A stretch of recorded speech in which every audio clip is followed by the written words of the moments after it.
Well, hello once again, folks. How's all doing? This is an old Jouef HO scale class 21 oblique 29. It was sent to me by a chap called Ken Clark.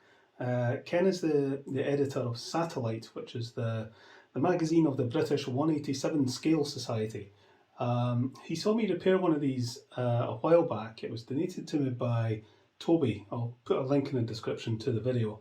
But he saw that video and asked if I would have a go at his one, and said he would maybe do a feature on it for his magazine. So I was quite happy to have a look at another one of these because they're a bit weird, kind of fun. So let's turn on the power, see what happens. Not a lot.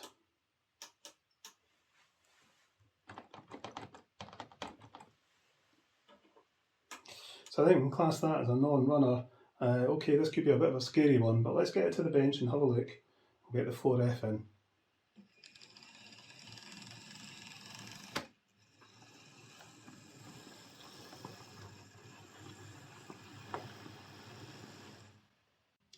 Okay, we'll get a wee look at this and see what's what. I'm not sure if this is the a Jouef one or a Playcraft one. There's absolutely nothing written on it. I've got the one that Toby sent me here. It doesn't have anything written on it either. But there is a difference between these. The one that Toby sent me has gears on this bogie. This has gears on both bogies. So this is slightly different. So they're both numbered the same, but yeah, this has what appears to be two drive bogies. So either it's got two motors or it's got a centrally mounted motor with worm gears going to each bogie. There's an awful lot of fluff and gunk in there that we'll need to get out. Right, okay, well, let's get into this.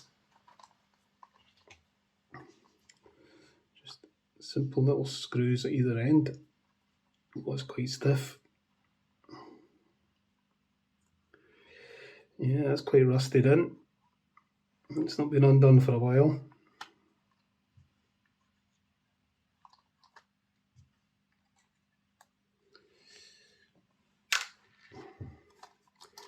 Right, that should just pull off, like so. Oh my word. I was not expecting that size of motor. That's a monster. Wow. And oh dear. Right, something catastrophic has happened to the motor. At that end, that bearing is completely gone. That's a pity. And that could be a game stopper, because the chances of getting a replacement motor for that is slim. So this is picking up from these wheels here, and they feed back to the motor. I don't see any wires. No, I can see the pickups make contact with the terminals on the motor directly, so there's no wires. That's good. It's got a little plunger pickups that the other one had as well. It's the same idea, just a completely different motor. Right, okay, let's see if we can get this motor out of here. Got little nuts here that appear to hold this bracket on, that I think is holding the motor in place. So if I undo those, that should come out. Yeah, I think that'll do it. Spanners. Ooh, no, spanners don't fit. I'll have to do it with pliers.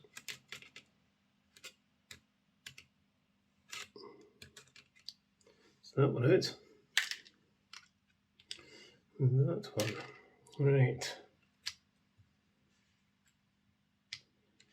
Does this now lift out?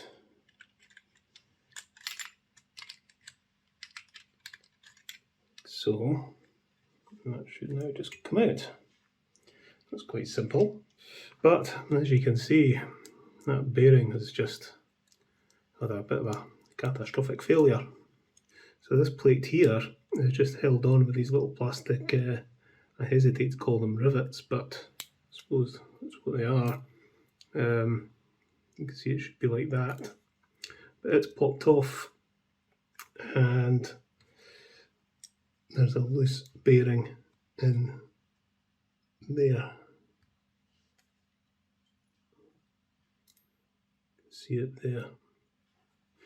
Okay, so I'm worrying about the bearing there, but if the motor's dead, there's no point. Let's put some power directly onto the motor. Oh, it goes. Ooh, right. Oh well, there's hope.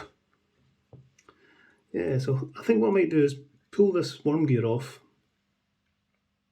and see if there's any way I could maybe bush this or put some kind of bearing in there that would just hold that and stop it rattling about, and we might be able to make it go.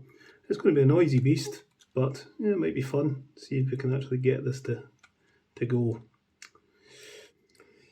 Right, pull this worm gear off now.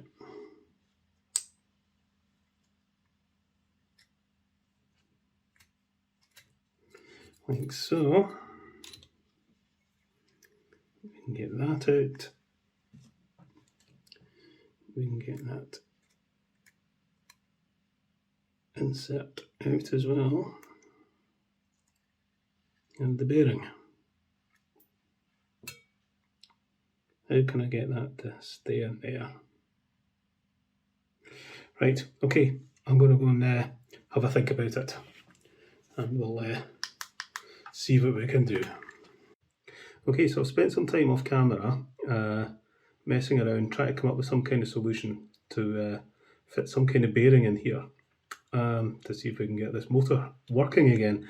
And I've come up with something which might just work. So this is the bearing from an old XO3 motor, and I popped the bearing out like that, and what I found was when I fitted this over the shaft, it actually fits in that hole perfectly. That's so lucky. However, the hole in the bearing was too big. So what I did was I took a little axle bearing, and I found that just fitted very tightly inside the hole inside this bearing. So I tapped it in with a hammer and then drilled through it, and that now fits on absolutely perfectly. So that fits into the hole, the shaft fits through the hole in the bearing. That will be as good as it was, maybe even better. However, I need to hold this in, so I think if I put that plate back on, and rather than relying on those little plastic rivets, I'm going to drill them out and fit little, where are they? These tiny little M2 screws in to hold that in place, and that hopefully will get this back in action. I cannot believe the luck that bearing fits into that hole in this plastic casing absolutely perfectly. I love it when things like that happen. I need to be super careful here because I'm drilling into the end of a motor.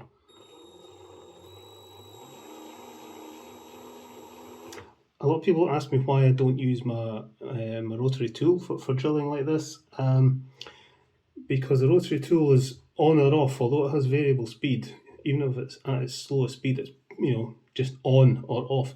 Whereas this, you can start it very, very slowly and then build the speed up. I'd like to get a smaller one. This is a bit big and clumsy, but I really like the very, very slow start. And even a Dremel I don't think does that.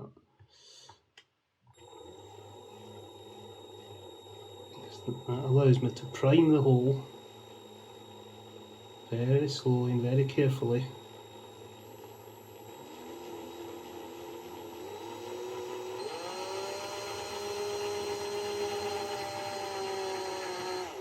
Like that. That's it done.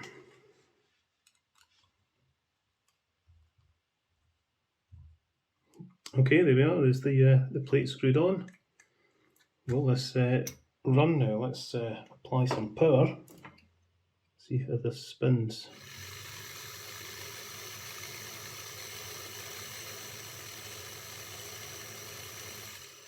Seems okay.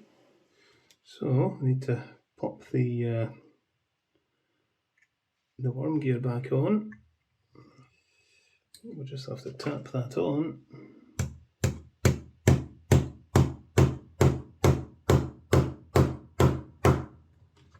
Just test this again.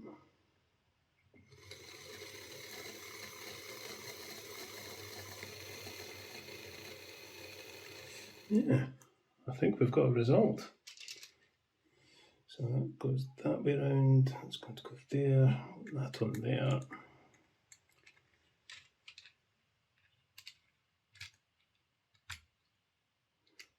Contact, that's fine. Bring that round.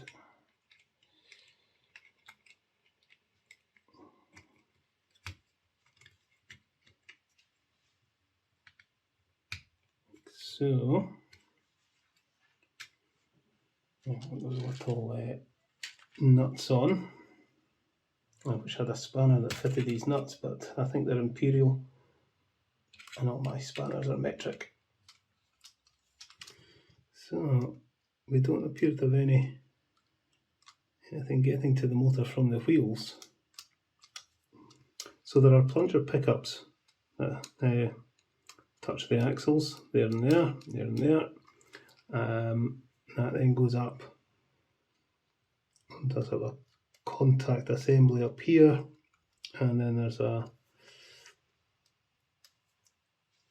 like secondary pickups here that rest on top of the contact on top of the bogie, and that then connects to the motor. So something, I suspect it's where these pickups beat the top of the bogie, although it's touching. I suspect it's maybe just dirty and it's a poor contact. I seem to remember it was like that on the other one.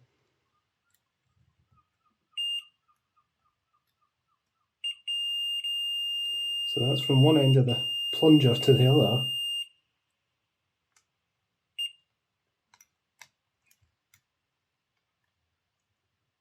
But I'm getting nothing from the wheel axle. Oh dear, what's going on? There's an awful lot of crap in here. We'll get out. Fibres and God knows what. Where's the manky brush? Right, I think I'm going to try and take this bogie out. I really want to give all the contacts and the pickups and everything a really good clean. And I think the only way to do that is to undo this little nut, and hopefully it'll just drop out. Oh, I think this might fit.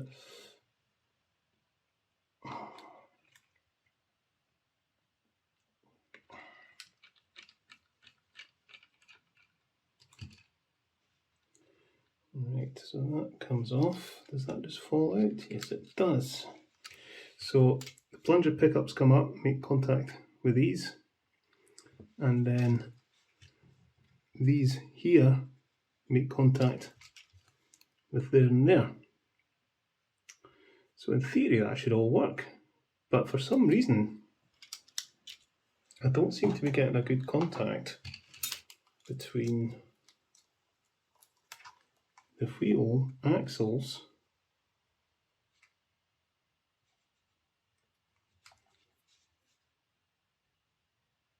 see, not getting anything there at all.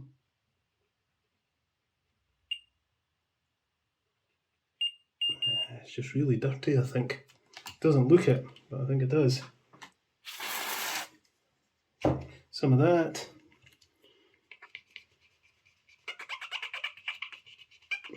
Give it a good wipe.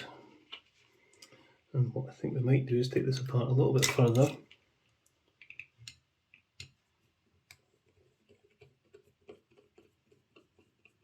Take that off. Take that out, and then I can clean under here as well.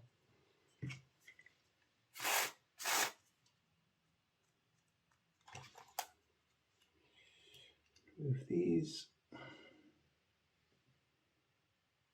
so it's just the ends of these plunger pickups are covered in crap.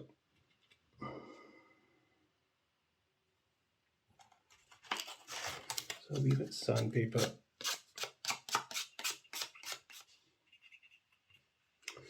Okay. Yeah, that's really dirty as well. Wow.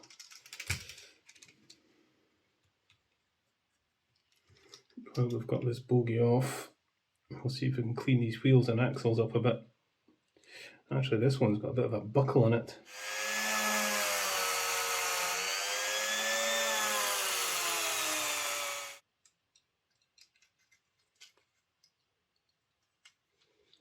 Something like that.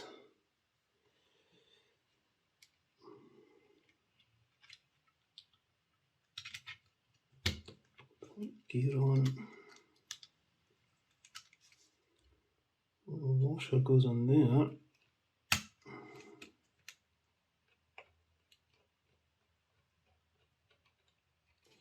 Let's put this on the track.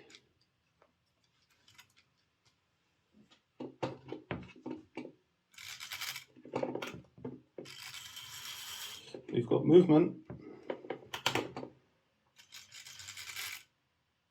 I think the teeth on this gear have been worn. I think when this has been starting to fail, when it was getting run, the gears are starting to slip, and it's worn the teeth down on this. What can I do about that? Can I bring that up somehow? So yeah, I think what we need to do is try and put a washer underneath this and lift it up so it engages with the worm gear. Okay, I'm going to fit a washer on there, and hopefully that's going to lift this gear up just enough to allow it to engage the worm gear properly. There's an awful lot of brass dust, and that's just where this worm gear has been grinding this gear down. I think once we get it lubricated, that should be okay. Come on. Alright, well, it sort of does. Let's get some lubrication on it. I think that'll help things along a bit.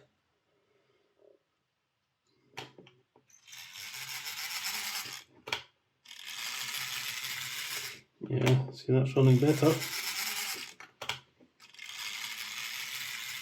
So there we go. It's it's going to be noisy and rattly and wobbly and a terrible runner, but at least it is going.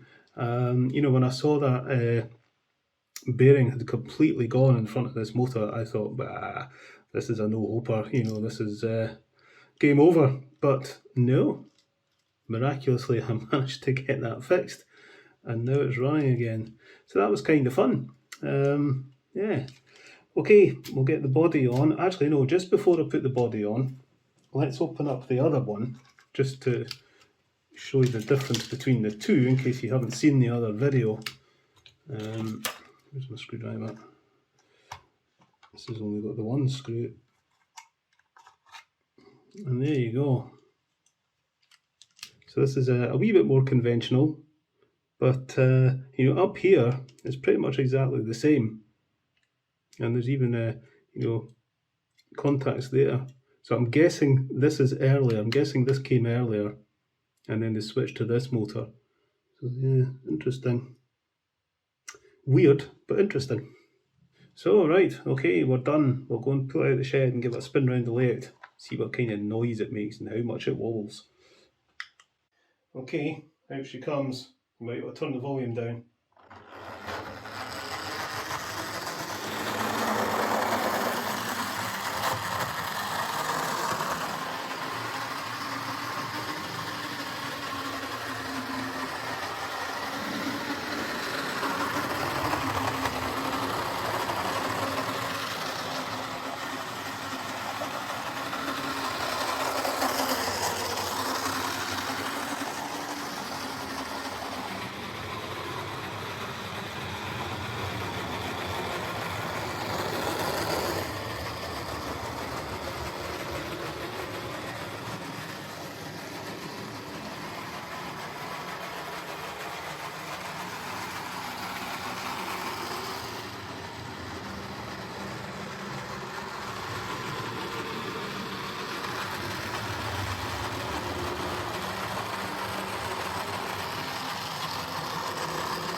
So, well, as you could hear there, this sounds a bit loud and it's running very rough. You know, I didn't do much of a running session with it out of consideration to my neighbours. So, I mean, yeah, it's loud and rough, but without a replacement motor, I think this is probably as good as it's going to get. You know, to me, this isn't, you know, this wasn't about getting this to run quietly and smoothly, because it simply can't. It's about getting a very old, broken little machine working again. That's all that really matters. The gears in this lock up very easily, so you need to keep it running fairly fast to keep it going, and I kind of fear that the motor may just pack in one day, so I'd recommend very occasional running. You know, it's amazing the motor works at all, to be honest. You know, I think this is very much a model to demonstrate how things used to be, and it's you know, it's fun because of that. If you want a quiet, smooth running locomotive, buy a new one. Yeah, so thanks to Ken for sending me this to mess around with. I'm really glad I was able to get it going again, and I hope he can get some sort of article for his magazine out of this. Meantime, I'll get it packed up and sent back to him. Okay, folks, catch you later.